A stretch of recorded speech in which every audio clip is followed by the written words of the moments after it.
నమస్కారం అండి. డాక్టర్ మొవ్వా శ్రీనివాస్ మాట్లాడుతున్నాను, కార్డియాలజిస్ట్ని. ఇంట్లో కామన్‌గా గురక పెట్టి నిద్రపోయే వాళ్ళని మనం కామన్‌గా చూస్తుంటాం.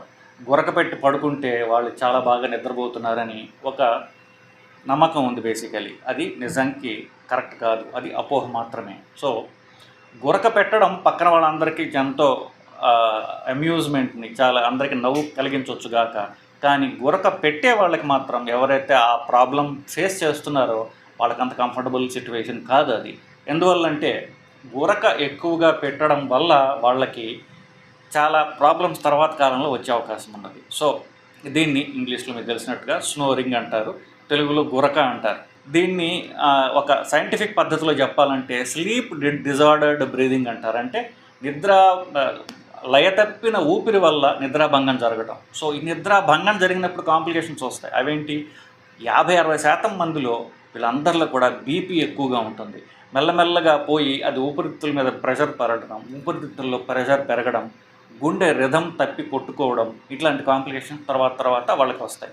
సో, దానికి పోయే ముందు బేసికలీ దీన్ని స్లీప్ డిజార్డర్డ్ బ్రీదింగ్ అంటే లయ తప్పినటువంటి ఊపిరి వల్ల నిద్రాభంగం వచ్చి నిద్ర సరిగ్గా లేకపోవటం వల్ల రకరకాల ప్రాబ్లమ్స్ వస్తూ ఉంటాయి. సో, ఇట్లాగా ఉన్న వాళ్ళకి ఏమవుతుంది, రాత్రి వీళ్ళు పడుకున్నప్పుడు వాళ్ళ గురక వల్ల నిద్ర డెప్త్ స్లీప్ గాఢ నిద్ర పట్టదు వాళ్ళకి. గాఢ నిద్ర ఎప్పుడైతే రాత్రి లేదో బాడీ కంపెన్సేట్ చేయడానికి ట్రై చేస్తుంది. సో, ఏమవుతుంది, రాత్రి వాళ్ళు పడుకుంటారు కానీ నిద్ర పట్టదు వాళ్ళకి. సో, వాళ్ళ మంచంతో అటు ఇటు దొలుతుంటారు, లేస్తుంటారు, కూర్చుంటుంటారు, అంతా అవుతుంటుంది. ఒక్కొక్కసారి వాళ్ళ కాన్షియస్గా మెలకువరు కూడా వాళ్ళకి నిద్ర బ్రేక్ అవుతుంటుంది.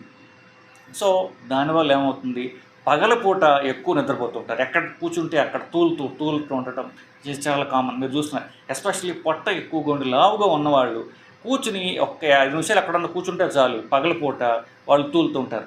టీవీ చూడటానికి కూర్చుంటే వాళ్ళు మొత్తం అంతా కూడా నిద్రపోతూనే ఉంటారు. ముందుకు కూర్చుంటారు. సినిమా హాల్కి వెళ్తే తూలుతుంటారు. ఎక్కడ పడితే అక్కడ వాళ్ళు నిద్రపోవడం చూస్తుంటాం. వయసు ఎక్కువగా ఉన్నవాళ్ళు వాళ్ళు కూడా ఎక్కడ పడితే అక్కడ కూర్చుని నిద్రపోవడం చూస్తుంటాం.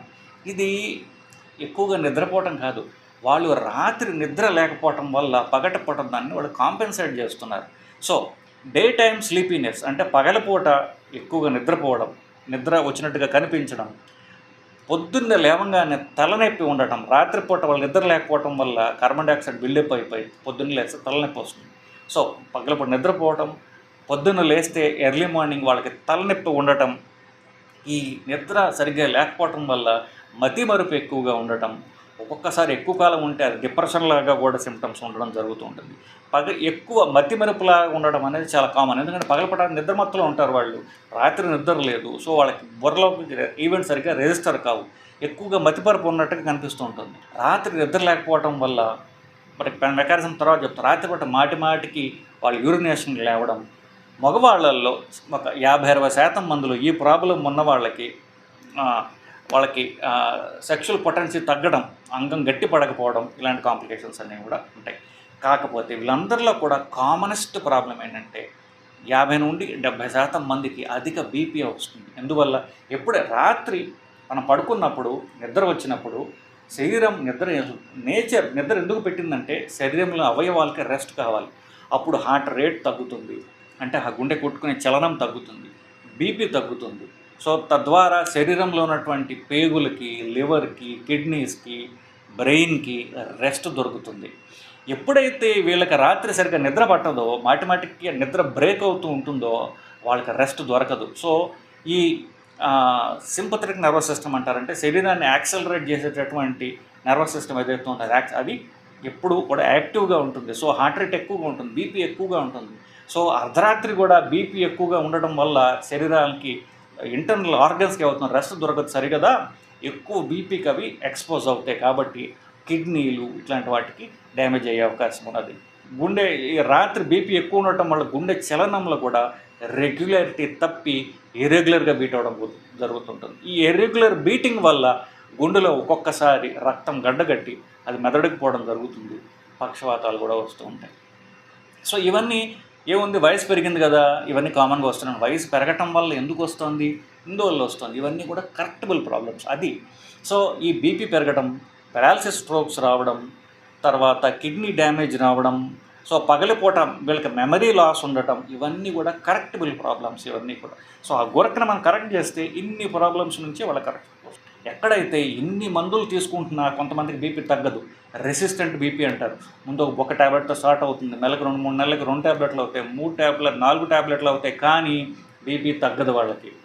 ఇట్లాంటి వాళ్ళలో కామనెస్ట్ కాజ్ ఏంటంటే ఈ sleep disordered breathing or obstructive sleep apnoea. మీరు మెడికల్ టర్మ్స్ రాయాలంటే కొంతమంది డాక్టర్లు వాళ్ళు మాట్లాడటం అలాగే మాట్లాడతారు, రాయడం కూడా ఫుల్ ఫామ్స్ రాయకపోవడం వల్ల మీకు తెలియకపోవచ్చు, OSA అని రాస్తారు, అబ్స్ట్రక్టివ్ స్లీప్ ఏప్నియా. ఇది ఆ జబ్బు పేరు, గురకు నుండి వచ్చేటటువంటి బ్లాక్ అన్నమాట. మనం దీని మెకానిజం చూస్తే చాలా సింపుల్ అండి, పెద్ద కష్టమేం కాదు. సో అట్లా మెల్లగా తీస్తారు. అది ఊపిరి అవసరం, నిద్రపోయే వాళ్ళకి అంత ఊపిరి అవసరం లేదు కాబట్టి శరీరము బ్రెయిన్ ఏం చేస్తుందంటే దాన్ని ఇలా మెల్లగా తగ్గిస్తుంది.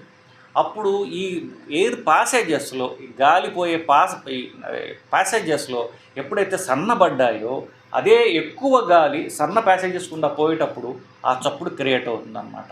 ఇప్పుడు ఎవరైనా పడుకున్నప్పుడు ఏమవుతుంది, ఈ అంగిలి భాగంలో ఉన్నటువంటి ఎముక ఉండదు కదా, సాఫ్ట్ టిష్యూస్ అవి వెనక్కి పడతాయి. ఒకవేళ ఎవరైనా మనిషి లావుగా ఉండడం చేత ఈ గడ్డం కింద ఎక్కువ ఫ్యాట్ ఉందనుకోండి, పడితే ఏమవుతుంది, ఈ ఫ్యాట్ పోయి వెనక్కి పడుతుంది, అది నాలికని పైకి పుష్ చేస్తుంది. అప్పుడు పుష్ చేసినప్పుడు ఎయిర్ పాసేజెస్ నేరో అవుతాయి.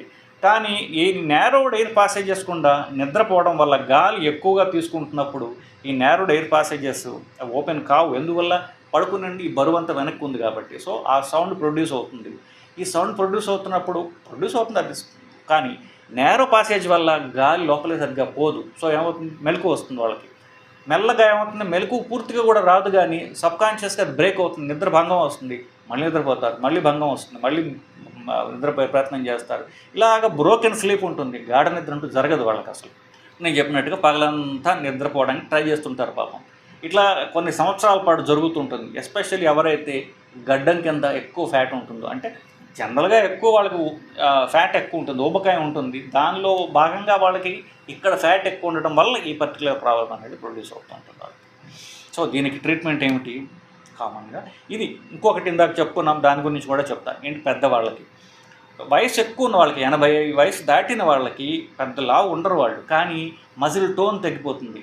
వాళ్ళు ఎక్సర్సైజ్ చేయరు, మజిల్ టోన్ మెయింటైన్ చేయరు. సో 60 దాటిన తర్వాత అంతకుముందు ఎక్సర్సైజ్ చేయకపోవడం వల్ల ఆల్రెడీ బలం తగ్గి ఉంటారు వాళ్ళు. 60కి బరువు తగ్గిన వాళ్ళు 75కి ఇంకా బలం తగ్గుతారు. చూడండి, సడన్గా వాళ్ళు సన్నబడిపోతారు. ఎందువల్ల, ఎక్సర్సైజ్ చేయరు కాబట్టి. మజిల్ టోన్ వాళ్ళు మెయింటైన్ చేసుకోరు. 80లకు వచ్చేసరికి బాగా వీక్ అయిపోయి ఉంటారు, మజిల్స్ వీక్గా ఉంటాయి. సో మజిల్ టోన్ తగ్గిపోయి ఉంటుంది వాళ్ళకి. మజిల్ టోన్ తగ్గిపోయి ఉండటం వల్ల వాళ్ళకి సేమ్ ప్రాబ్లం. పడుకున్నప్పుడు ఈ మజిల్ టోన్ తగ్గి ఉండటం వల్ల అది ఫ్లాబీగా ఉండి గాలి తీసుకుంటున్నప్పుడు అబ్స్ట్రక్షన్ అనేది రావడం జరుగుతుంది. సో మెయిన్ కారణాలు 2, లావుగా ఉండేవాళ్ళు అలాగే వయసు ఎక్కువ ఉన్నవాళ్ళు. ఈ రెండింటి వాళ్ళకి కూడా ఈ ప్రాబ్లం వల్ల వాళ్ళకి గాలి తీసుకోవడం కష్టమయ్యి ఈ కాంప్లికేషన్ రావడం జరుగుతూ ఉంటుంది. సో ఈ రెండింటికి సింపుల్ సొల్యూషన్ ఒకటి ఉన్నది. ఏమిటి, ఇప్పుడు మజిల్ టోన్ తక్కువ ఉన్నా, ఫ్యాట్ ఎక్కువ ఉన్నా వాళ్ళకి అబ్స్ట్రక్షన్ ఎప్పుడు వస్తుంది, పడుకున్నప్పుడు వస్తుంది. ఫ్లాట్గా పడుకున్నప్పుడు ఈ ప్రాబ్లం వస్తుంది. సో ఫ్లాట్గా పడుకోకుండా ఉన్నప్పుడు పక్కకు తిరిగి ఉన్నా, ఇటు పక్కన అటైనా పక్కకు తిరిగినప్పుడు ఈ వెనక్కి పడడం అనేది జరగదు. లేదా మనకి తెలుగులో పడక కుర్చీ అంటారు, ఇక్కడ తెలంగాణలో ఆరాం కుర్చీ అంటారు. అంటే ఇంగ్లీష్లో అంటే రిక్లైనర్స్ అంటున్నారు, ఇప్పుడు లేజీ బాయ్ చైర్స్ అంటారు. అంటే కుర్చీ ఉంటుంది, అది అంటే కొంచెం వెనక్కి వాలి ఉంటుంది, ఫ్లాట్గా ఉండదు, వాలి ఉంటుంది. కాబట్టి కొన్ని చోట్ల మన కాళ్ళు కూడా మనం జాపుకునే అవకాశం ఉన్నటువంటి కుర్చీలు ఉన్నాయి. అలాంటి కుర్చీలో పడుకుంటే ఏమవుతుంది, మనం పూర్తిగా వెనక్కి పడుకోం కాబట్టి ఈ మెడ కింద గొంతు పైభాగంలో ఉన్నటువంటి ఈ మజిల్, ఇవన్నీ నాలిక, ఇవన్నీ కాస్త కిందకు వస్తాయి, ఊపిరి తీయడం కాస్త తేలికవుతుంది. సో ముందు కుర్చీలో పడుకోవడం. కొంతమందికి ముక్కులో కానీ అబ్స్ట్రక్షన్ ఉన్నట్లయితే ప్రాబ్లం రావచ్చు. ముక్కులో అబ్స్ట్రక్షన్ ఉంటే ముక్కులో చిన్న చిన్న డ్రాప్స్ వేసుకొని బ్లాక్ క్లియర్ చేసుకోవచ్చు, కుర్చీలో పడుకోవచ్చు. ఈ 2 సింపుల్ మెకానిజమ్స్. ఒకవేళ ఇది చాలా ఏళ్ళు ఉన్నట్లయితే, దీని కాంప్లికేషన్స్ వచ్చేసిన వాళ్ళకి అప్పుడు ఏమో ఒక మెషిన్ లాగా ఉంటుంది, దాన్ని CPAP అంటారు. ఆ మెషిన్ కనుక పెట్టినట్లయితే అది కొంచెం ప్రెషర్ తోటి ఆక్సిజన్ లోపలికి ఇస్తుంది. అప్పుడు ఇవి ఓపెన్ అవుతాయి. ఓపెన్ అప్పుడు వాళ్ళకి కాస్త నిద్ర పడుతుంది. వాళ్ళకి నిద్ర పడితే బీపీ తగ్గుతుంది. బీపీ తగ్గితే ఆ కాంప్లికేషన్స్ తగ్గుతాయి. సో దాన్ని సీప్యాప్ మెషిన్ అంటారు. సీప్యాప్ మెషిన్ పెట్టే బదులు దాన్ని స్లీప్ స్టడీ అని చేసి ఆ మెషిన్ పెట్టినట్లయితే ఈ ప్రాబ్లం అంతా సాల్వ్ అవుతుంది. ఇప్పుడు ఎవరికన్నా ఈ ప్రాబ్లం ఉందా లేదా మీరు తెలుసుకోవడం ఎట్లా? దాన్ని కరెక్ట్ చెప్పాలంటే స్లీప్ స్టడీ చేయాలి. లేదా సింపుల్గా మీరు ఈ కోవిడ్ టైమ్స్లో అందరూ పల్స్ ఆక్సిమీటర్ కొనుక్కున్నారు, ఇలా వేలుకు తొడిగేది. దాన్ని ఇట్లా నొక్కినట్లయితే హార్ట్ రేట్ ఎంత ఉంది, సాచురేషన్ ఎంత ఉంది మీకు చూపిస్తుంది. ఎవరన్నా సరే నిద్రపోతున్న వాళ్ళకి అది మీరు పెట్టినట్లయితే సాచురేషన్ కాస్త తగ్గచ్చు, కానీ 3% కంటే ఎక్కువ ఆ సాచురేషన్ తగ్గినట్లయితే అది నార్మల్ కాదు. సో అది వాళ్ళకి ఈ లయ తప్పినటువంటి బ్రీదింగ్ వల్ల వాళ్ళకి ప్రాబ్లం వస్తున్నట్టు లెక్క. అది ఒక ఎపిసోడ్ కింద లెక్క. అట్లాగా సాచురేషన్ పడిపోవటం గంటకి 5 సార్ల కంటే ఎక్కువ ఉన్నట్లయితే వాళ్ళకి ప్రాబ్లం ఉన్నట్టు లెక్క. అంటే మేము 3% తగ్గింది, అది ఒకసారి లెక్క పెట్టుకోవాలి. రెండోసారి మళ్ళీ తగ్గింది, మూడోసారి తగ్గింది. అట్లా గంటకి ఎన్నిసార్లు వాళ్ళకి సాచురేషన్ తగ్గుతోంది 3% కంటే ఎక్కువ అని మీరు నోట్ చేసినట్లయితే 5 సార్ల కంటే ఎక్కువ అయితే వాళ్ళకి ఈ స్లీప్ ఏప్నియా ఉన్నట్టు. అది 5 నుండి 15 వరకు ఉంటే అది మోడరేట్ అంటాము. 30 కంటే ఎక్కువ ఉంటే సివియర్ అబ్స్ట్రక్టివ్ స్లీప్ ఏప్నియా అంటారు. సో దానికి నేను చెప్పినట్టుగా ఈ కరెక్టివ్ ట్రీట్మెంట్స్, ఈ సిప్యాప్ అనేటటువంటి మెషిన్ అవసరం. 5 సార్లు ఇలా 15 సార్లు ఉంటే వాళ్ళకి మెషిన్ అవసరం లేదు. వాళ్ళకి ఆరాం కుర్చీ లేదా పడక కుర్చీ కూర్చోబెట్టి దానిలో పడుకోబెట్టి నైట్ దిండు వేసుకుని చక్కగా కాళ్ళు తప్పితే అక్కడే పడుకోవచ్చు. వాళ్ళు అలా పడుకున్నట్లయితే కనుక ఈ ప్రాబ్లం సింపుల్గా సాల్వ్ అవుతుంది, బీపీ తగ్గుతుంది.